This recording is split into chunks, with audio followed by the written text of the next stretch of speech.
प्रणाम दोस्तों, मैं विनोद पहाड़ी आशा करता हूँ आप सभी लोग अपने जीवन में स्वस्थ होंगे, मस्त होंगे और व्यस्त होंगे।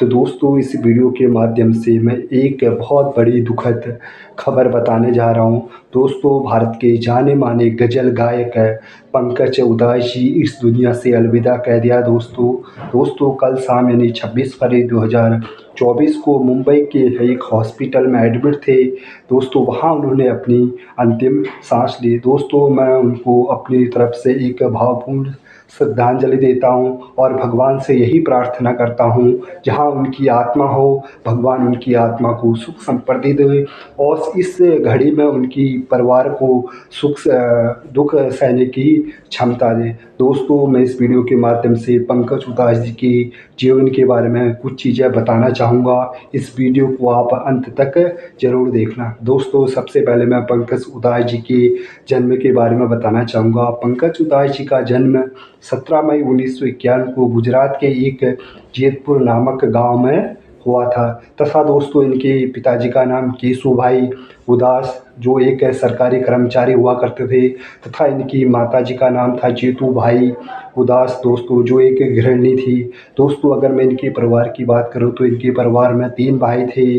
अगर मैं इनकी शिक्षा की बात करूं दोस्तों, इनकी जो प्रारंभिक शिक्षा इनके ही गांव से हुई थी। दोस्तों, बाद में ये अपने गांव छोड़कर मुंबई शहर में आ गए, जहां इन्होंने अपनी ग्रेजुएशन की पढ़ाई की। दोस्तों, माना जाता है कि पंकज उधास जी ने बचपन से ही गाने गाने का बहुत शौक था, जिनमें इनके भाइयों और इनके पिताजी का इनको आज फिल्म जगत में इतने आगे तक पहुंचाना बहुत बड़ा हाथ रहा। दोस्तों, माना जाता है कि लगभग 5 साल की उम्र में इन्होंने अपने गाने गाने यानी कि अपने गाने गाने के जलवे दिखाने लग गए थे। दोस्तों, पंकज उधास जी ने 72 साल की उम्र में इस दुनिया को अलविदा कह दिया। दोस्तों, पंकज उधास जी को म्यूजिक के दुनिया का लीजेंड कहा जाता था, क्योंकि उन्होंने दोस्तों 70 के दशक में ऐसे ऐसे गाने गाए, चाहे वह वृद्ध व्यक्ति हो, चाहे वह भारत का आने जाना नौजवान व्यक्ति हो, उनके गाने हर कोई सुनना पसंद करता था। दोस्तों, उन्होंने अपने एक गज़ल गाय के ध्वनि से लोगों के मन को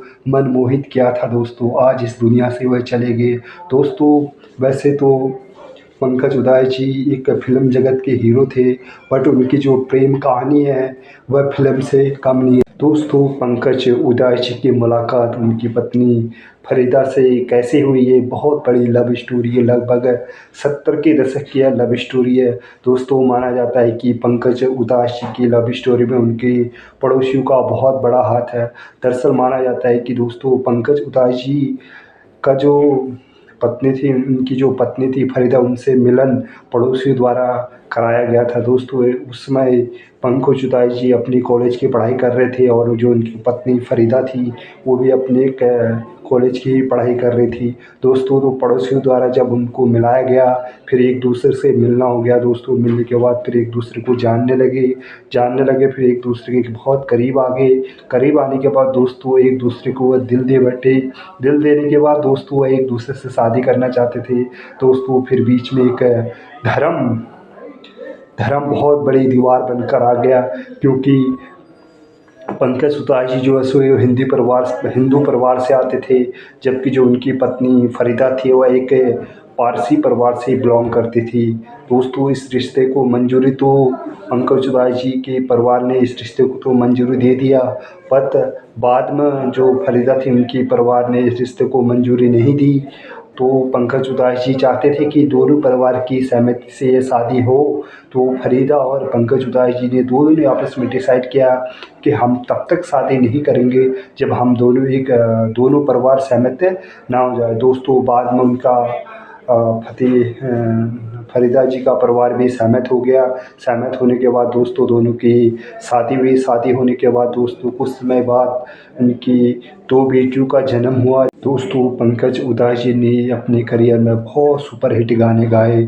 उसमें से एक गाना है जो आप सभी को याद भी होगा और सुनने में भी बहुत अच्छा लगता है। दोस्तों, चिट्ठी आई है, चिट्ठी आई है, ये गाना उनका बहुत फेमस है। दोस्तों, अगर आपको बताना चाहूँगा, पंकज जी ने सबसे पहले जो गाना गाया था, लता मंगेशकर द्वारा एक गाना गाया है, हे मेरे वतन के लोगों।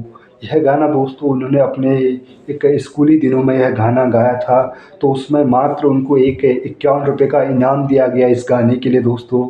आज दोस्तों मैं आपको बताना चाहूँगा उस 51 रुपये से लगभग 1500 करोड़ संपत्ति के मालिक थे पंकज उधाय जी, जो आज से दुनिया को छोड़ के चले गए हैं। दोस्तों किस प्रकार पंकज उधाय जी की मृत्यु हुई यह हर कोई जानने के लिए बेताब है। दोस्तों उनकी बेटी द्वारा बताया गया है कि पिताजी बहुत लंबे समय से विभिन्न प्रकार की बीमारियों से पीड़ित थे, वो जिसके कारण उनका इलाज एक मुंबई के हॉस्पिटल में चल रहा था। दोस्तों वह किसी शादी पार्टी या फिर किसी भी प्रकार के फंक्शनों में नहीं जाया करते थे, तथा उनकी बढ़ती उम्र के कारण उन्हें विभिन्न प्रकार के रोगों ने उनको घेर लिया था। दोस्तों वैसे भी 2024 हमारे फिल्म जगत या संगीत क्षेत्र के लिए ये साल अच्छा नहीं रहा है, क्योंकि इसी साल हमारे बहुत ऐसे बॉलीवुड या बोला संगीत क्षेत्र में बहुत सारे सितारों को खोया है। वैसे ही एक सितारे हमारे और चले गए हैं जो अपनी से दुनिया में अपनी एक बुलंद आवाज़ छोड़कर चले गए हैं। मैं उनको प्रणाम करता हूँ और नमन करता हूँ और भगवान से यही प्रार्थना करता हूँ उनकी आत्मा जहाँ भी हो उनको सुख दे, संपत्ति दे और उनकी इस दुख की घड़ी में परिवार को भी सुख संपत्ति दे। जय हिंद, जय भारत। मैं यही अपनी बात को विराम देता हूँ।